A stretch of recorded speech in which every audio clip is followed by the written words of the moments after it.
Hey everyone, and welcome to The Explainer. Today we're going on a really fun, highly personalized, investigative journey to solve what is probably the most frustrating mystery right in front of you. Literally. We're talking about the mystery of your own skin.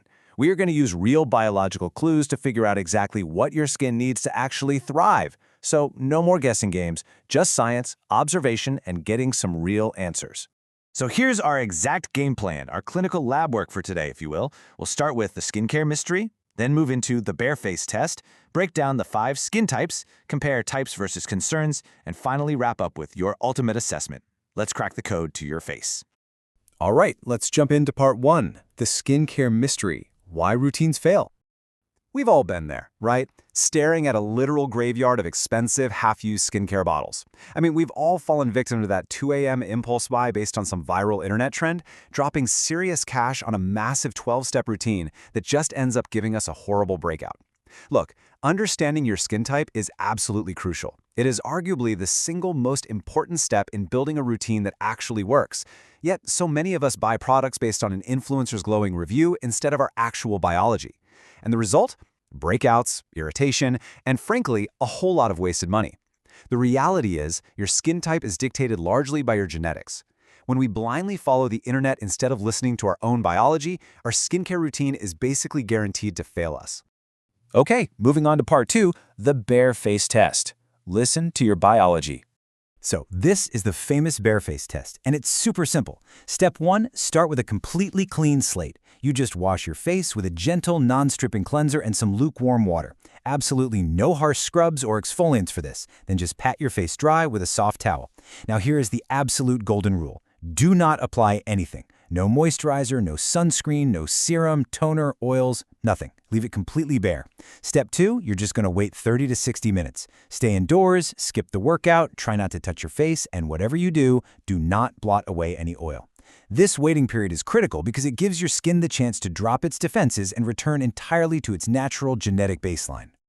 Once your time is up, step 3 is to look in the mirror and play detective. Ask yourself, does your face look shiny? Pay special attention to the T-zone. That's your forehead, nose, and chin. Visible shine right there is our very first major clue of excess oil production. While you're at it, take a really close look at the pores on your nose and cheeks.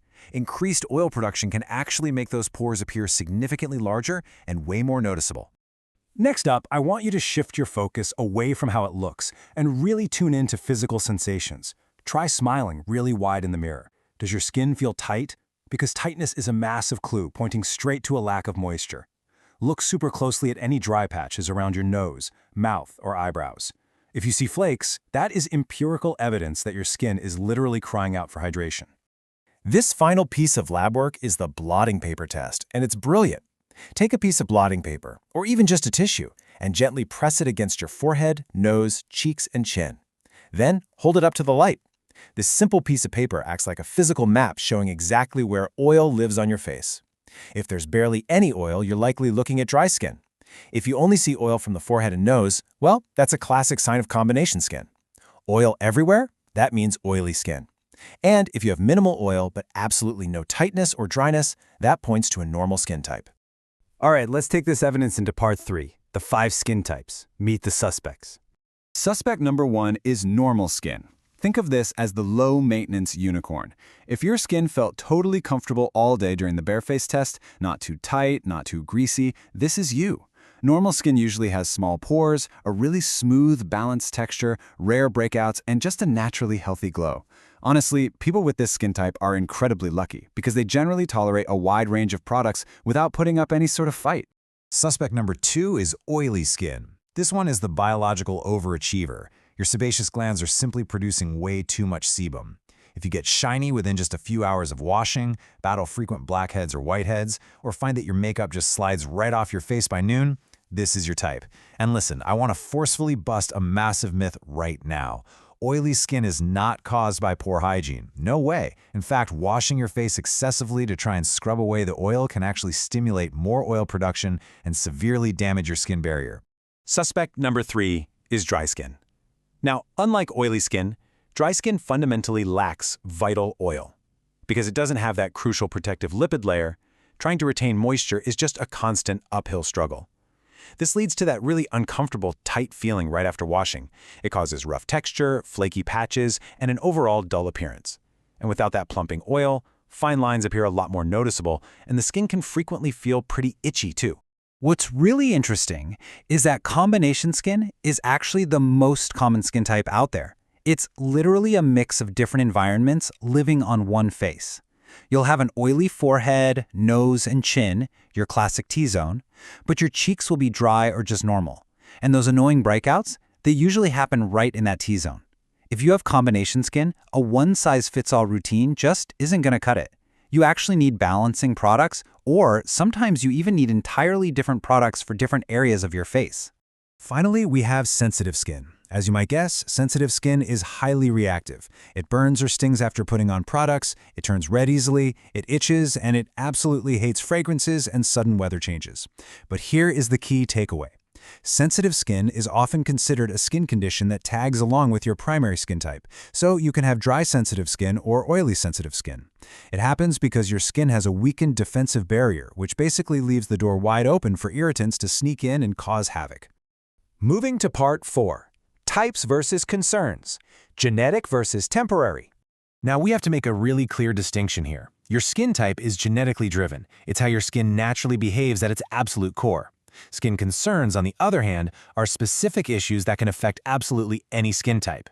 What this means is that you can absolutely have dry skin that is fighting a sudden acne breakout, or you can have combination skin dealing with hyperpigmentation, or normal skin that suddenly develops rosacea.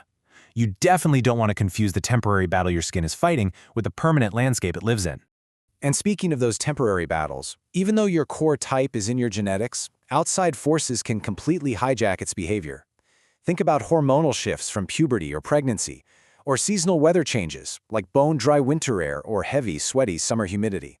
Add in aging, stress, new medications, and especially the overuse of harsh skincare products, and any of these can throw your skin totally out of whack. Because these factors shift all the time, it's actually a really great idea to periodically reassess your skin if you notice lasting changes. Before we lock in your final assessment, I want you to be aware of a few common identification mistakes. First, do not judge your skin immediately after washing. I mean, everyone's skin can feel a bit tight when it's freshly scrubbed. Next, never assume that having acne automatically means you have oily skin. And perhaps the biggest trap of all, confusing dehydration with dry skin. Dehydrated skin is a temporary condition where the skin lacks water. Dry skin is a genetic type where the skin lacks oil.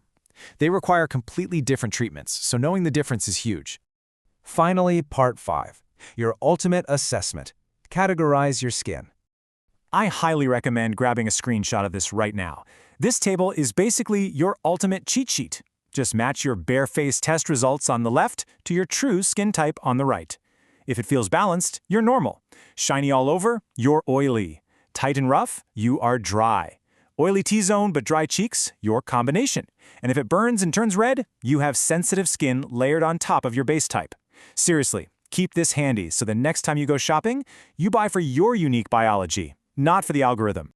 The absolute healthiest skin barrier is built by listening to your skin, not the internet. Matching your products to your true biological needs is quite literally the only path to long-term health and a radiant complexion.